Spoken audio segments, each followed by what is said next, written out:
और आप बात करते हैं स्वदेशी की, आपका काना वो 1.25 आंख वाला आंख बंद करके बाबा रामदेव वो स्वदेशी की बात करता है। मोदी जी कितना स्वदेशी अपनाते हैं आप बताएंगे मुझे?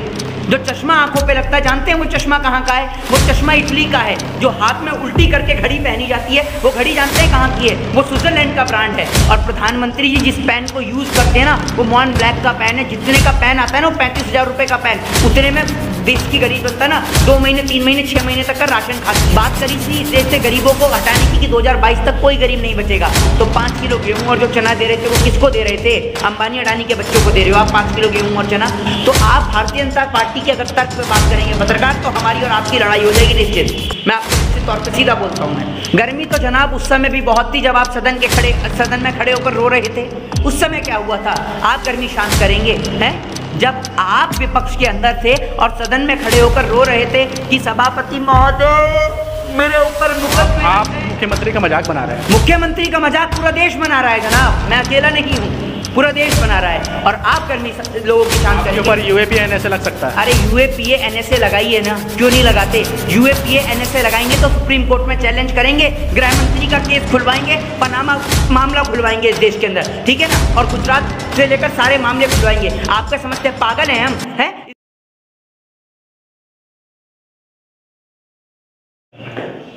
हमारे साथ सामाजिक कार्यकर्ता मोहित शर्मा जी मौजूद है और आज हम शुरुआत करने वाले हैं उत्तर प्रदेश इलेक्शन की चर्चा के लिए। तो मोहित जी, यूपी में सब बा कि यूपी में का बा? यूपी में लठवा और तबेज से बजावा, जितना बजाया जाए उतना बजावा और बेहिसाब बजावा। अभी आप एक बात को समझिए, आपने एक बात समझने का प्रयास करा है। उत्तर प्रदेश के आपने पूछा ना कि उत्तर प्रदेश में क्या बा, तो मैं आपको बताता हूँ कि उत्तर प्रदेश में क्या बा में बाद में आएगा, यूपी में सब बा। नहीं, मैं आपको बता रहा हूँ उत्तर प्रदेश में आज से जूते का रेट कम बा और दबा के भारतीय जनता पार्टी के नेता में बजावा, जितना हो सके उतना बजावा। आप कुछ समझे जूते का रेट क्यों कम किया गया, जूते पर टैक्स क्यों हटाया गया है? क्योंकि ज़्यादातर बीजेपी के नेताओं को जूते की माला ही पहनाई जा रही है, तो उसी का रेट कम नहीं होगा तो जनता को कैसे सहूलियत मिलेगी? तो जूते पे इसलिए टैक्स कम कर दिया गया है कि ज़्यादा से ज़्यादा बीजेपी के नेताओं को पहनाया जाए और उनको लती आया भी जाए, इसलिए रेट कम हुआ है।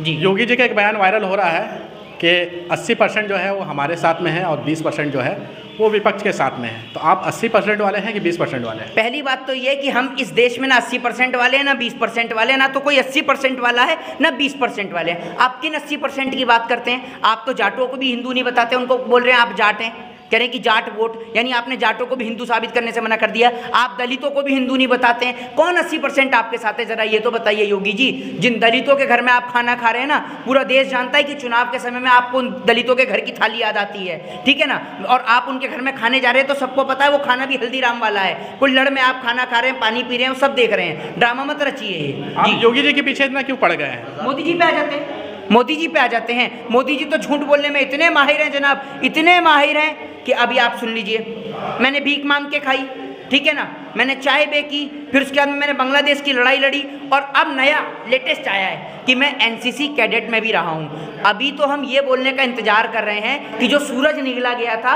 वो भी मैंने ही निकला था, कहीं ये ना बोल दें। जब हनुमान जी ने जो सूरज निकला था ना, कहीं मोदी जी ने ये बोलते हैं कि सूरज भी मैंने ही निकला था, वो हनुमान जी ने नहीं निकला, वो मैंने निकला था। इनकी झूठ बोलने की सारी हदें पार हो चुकी हैं, इतना झूठ बोल रहे हैं बेहिसाब। यूपी में माफियाओं को ठिकाने लगा दिया गया है। बहुत सारे माफिया जो है वो उत्तर प्रदेश छोड़ करके भाग गए हैं। ये बताइए योगी जी क्या हैं? योगी जी दूध के धुले हैं? योगी जी को आप शंकराचार्य जी बताते हैं? आप एक बात मुझे बताइए, योगी जी क्या हैं? अमित शाह जी क्या हैं? ठीक है, साध्वी प्रज्ञा। अच्छा, आप ये बताइए योगी जी के ऊपर एक भी भ्रष्टाचार का आरोप है या इस भारतीय जनता पार्टी के ऊपर एक भी भ्रष्टाचार का आरोप है? शारदा चिटफंड घोटाले में कौन आरोपी था? कौन आरोपी था शारदा चिटफंड घोटाले में? ये बताइए आप। मुकुल रॉय थे, हैं? क्योंकि टीएमसी में है। बीजेपी ज्वाइन करी थी तो सारे आरोप खारिज हो गए थे ना, क्यों हो गए थे? फिर उसके बाद में टीआरपी स्कैम घोटाला किसके राज में हुआ, ये बताइए आप मुझे। विजय माल्या लाखों करोड़ रुपए लेकर किसके राज में भगा, ये बताइए आप मुझे। अरे आप क्या समझ रहे हैं, घोटाले आप जब करेंगे तभी जनता का आपका नाम आएगा। विजय माल्या अगर इस देश से पैसा लेके भगा तो उसमें जिम्मेदारी नेताओं की थी, यानी नेताओं ने कमीशन खाया है। ये नेता ऐसे लोग हैं जो इस देश की संस्कृति को, इस देश के अंदर 4 भाई रहा करते थे, हिंदू मुस्लिम सिख ईसाई, और ये देश आज़ादी जब हुआ, जब चारों भाई एक साथ हुए, इस देश की संस्कृति, इस देश की वेशभूषा, इस देश की भाषा को, इस देश के लोगों को पूरे विश्व में पूजा जाता था। और आज इस देश की संस्कृति की जो धज्जियां उड़ाने का काम नरेंद्र मोदी और कंपनी ने किया। सरकार पहले थी, अब कंपनी हो गई है। जो नरेंद्र मोदी और कंपनी ने इस देश की संस्कृति को उजाड़ने का काम किया है ना, वो ये देश हरगिज नहीं भूलेगा। आज देश के अंदर किस तरीके का लोगों को मारा जा रहा है, पीटा जा रहा है, बहन बेटियों के साथ बलात्कार हो रहे हैं। नेता कह रहे हैं तोप उठा लो और तोप उठाकर वहां पाकिस्तान पे चला दो। एक बाबा कह रहे हैं कि 1 लाख रुपए का तमंचा ले लो। अब आप मुझे बताइए, और एक मुख्यमंत्री कह रहे हैं खड़े होकर कि मैं गर्मी शांत कर दूंगा। अरे आप किसकी गर्मी शांत करेंगे? जी, आप किसान आंदोलन के दौरान भी काफ़ी ज़्यादा सक्रिय रहे हैं। आप वहाँ पर धरना प्रदर्शन में भी शामिल थे, रैलियों में जाया करते थे। किसानों को आपने बहुत ज़्यादा समर्थन किया है, लेकिन जिन बातों को लेकर के, जिन मुद्दों को लेकर के किसान का जो 3 कृषि कानून का फैसला जब मोदी सरकार ने वापस लिया और किसानों ने अपना धरना प्रदर्शन को समाप्त कर दिया, गाजीपुर बॉर्डर हो या फिर अन्य जो बॉर्डर हो, वहाँ से जब उन्होंने अपना प्रोटेस्ट जो था वापस ले लिया, उसके बाद क्या उनकी मांगें पूरी हो गई है? किसानों को छलने का काम भारतीय जनता पार्टी की सरकार ने किया है, किसानों को मारने का काम बीजेपी की सरकार ने किया है, किसानों के साथ धोखा करने का काम बीजेपी की सरकार ने किया है। और मैं आपको एक बात बता दूं कि भारतीय जनता पार्टी की सरकार ने किसानों को जो पागल बनाने का काम किया है, और आज भी आपने बजट देखा होगा, बजट में किसान के लिए कुछ भी नहीं है। MSP यानी न्यूनतम समर्थन मूल्य पे कानून बनाने की अब तक कोई बात नहीं हुई है इस देश के अंदर। किसान उठ के घर चला गया। कल तक तो आपको किसान बहुत बुरा नजर आ रहा था, किसान को आपने हटाने की बात कर दी, किसान घर भी चला गया, लेकिन आज तक उसकी मांग पूरी नहीं हुई है। मैं आपको बता दूं कि फिर किसान दोबारा धरने पे बैठेगा तो आप किसान को आरोपी ना बताएं। और आप बात करते हैं स्वदेशी की, आपका काना वो 2.25 आंख वाला, आंख बंद करके बाबा रामदेव वो स्वदेशी की बात करता है। मोदी जी कितना स्वदेशी अपनाते हैं आप बताएंगे मुझे? जो चश्मा आंखों पे लगता है, जानते हैं वो चश्मा कहाँ का है? वो चश्मा इटली का है। जो हाथ में उल्टी करके घड़ी पहनी जाती है, वो घड़ी जानते हैं कहाँ की है? वो स्विट्जरलैंड का ब्रांड है। और प्रधानमंत्री जी जिस पेन को यूज करते हैं ना, वो मॉन ब्लैक का पेन है। जितने का पेन आता है ना, वो 35,000 रुपए का पेन, उतने में देश की गरीब बनता है ना 2 महीने 3 महीने 6 महीने तक का राशन खाती है। हम अभी किसानों पर आते हैं, आप किसानों के बीच में रहते हैं और कहा गया था कि 2022 में किसानों की आमदनी दोगुनी हो जाएगी, तो क्या लगता है कि आप किसानों से बात किए होंगे तो आपने जाना कि दुगनी हुई है उनकी आमदनी? 2022 में किसान की आय दुगनी हुई चाहे नहीं हुई ये तो मुझे नहीं पता, लेकिन 2024 तक इस देश का किसान मर जाएगा, ये बात आप लिख लीजिए। और मोदी जी के जीते जी ये देश वो दोबारा से वो दिन देखेगा जो अमेरिका से सड़ा हुआ PL लाल गेहूं आता था ना। जब किसान मरेगा तो दोबारा से अमेरिका से गेहूं आएगा, और किसान को मारने का पूरा जिम्मा मोदी एंड कंपनी पर जाता है। अंबानी, अडानी और उद्योगपतियों के लिए जो बिल आया है उसमें किसानों के लिए कहीं से कहीं तक कुछ भी नहीं है, एक कुछ भी नहीं है। किसान आस लगाए बैठे थे, आज टेलीविजन पे देख रहे थे कि निर्मला सीतारमण जो वित्त मंत्री हैं वो किसानों के लिए कुछ तो कहेंगी, लेकिन किसानों के नाम पे तो फेविकॉल जम गई इनके गले में जो निकल ही नहीं रही है। लेकिन उत्तर प्रदेश सरकार और केंद्र सरकार और भारतीय जनता पार्टी तो ये दावा कर रही है कि किसानों को जो गन्ना भुगतान था उन्होंने पूरा कर दिया है।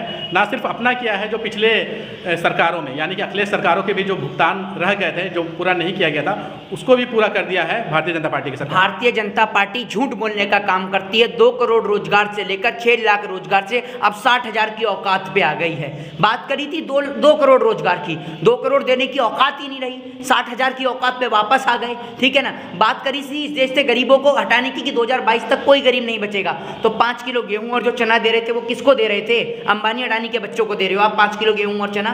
तो आप भारतीय जनता पार्टी के अगर तर्क पे बात करेंगे पत्रकार, तो हमारी और आपकी लड़ाई हो जाएगी निश्चित। मैं आपको निश्चित तौर पे सीधा बोलता हूं मैं जी। हमारा अगला सवाल है कि एक वीडियो जो है योगी जी का वायरल हो रहा है, जिसमें वो कहते हुए नजर आ रहे हैं कि कैराना और मुजफ्फरनगर में काफ़ी ज़्यादा गर्मी देखी जा रही है, हम मई और जून में इसे शिमला बना देंगे। गर्मी तो जनाब उस समय भी बहुत थी जब आप सदन में खड़े होकर रो रहे थे। उस समय क्या हुआ था? आप गर्मी शांत करेंगे हैं?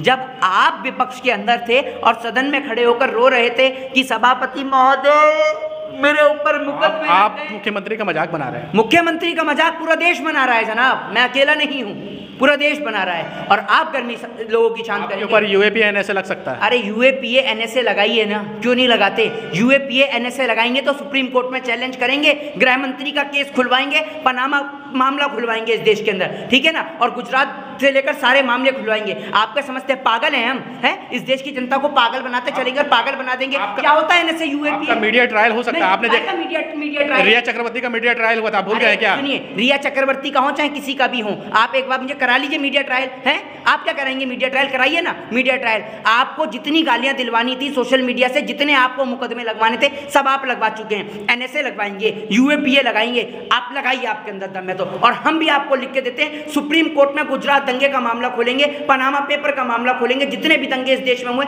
सारे दंगे का मामला खोलेंगे। आप क्या समझ रहे हैं हम पागल हैं? आपको हमारे माथे पे चुतिया लिखा हुआ है, हम पागल हो चुके हैं। हम इस देश के अंदर सरकार को भी नहीं छोड़ेंगे किसी के लायक, अगर हमारे ऊपर बात आएगी तो। आपको क्या लग रहा है कि इस बार उत्तर प्रदेश के चुनाव में भारतीय जनता पार्टी की जो सरकार है दोबारा बनते हुए दिख रही है, या फिर वो उनका जो है जाना निश्चित? भारतीय जनता पार्टी की सरकार बनवाएंगे लोग, अपनी बहन बेटियों की इज्जत और आबरू लुटवाएंगे लोग, हैं, ब्राह्मणों का कत्ल करवाएंगे, दलितों की बेटी के साथ बलात्कार करवाएंगे, अपने देश के बच्चों को बेरोजगार छोड़ेंगे। किस नाम पे वोट देंगे? और गर्मी शांत करनी है तो नौजवान की जाके करिए जो रोजगार मांग रहे हैं। रोजगार देने की औकात नहीं रखती है योगी सरकार, लठ मारने की औकात रखती है, गाड़ी पलटने की औकात रखती है और किसानों पर गाड़ी चलवाने की औकात रखती है, टोंटी से लटवा के मरवाने की औकात रखती है। बाकी और कोई औकात नहीं है योगी सरकार। तो ये हमारे साथ मोहित शर्मा थे जो अपनी राय को रख रहे थे। बहुत बहुत शुक्रिया बात करने के लिए। जी।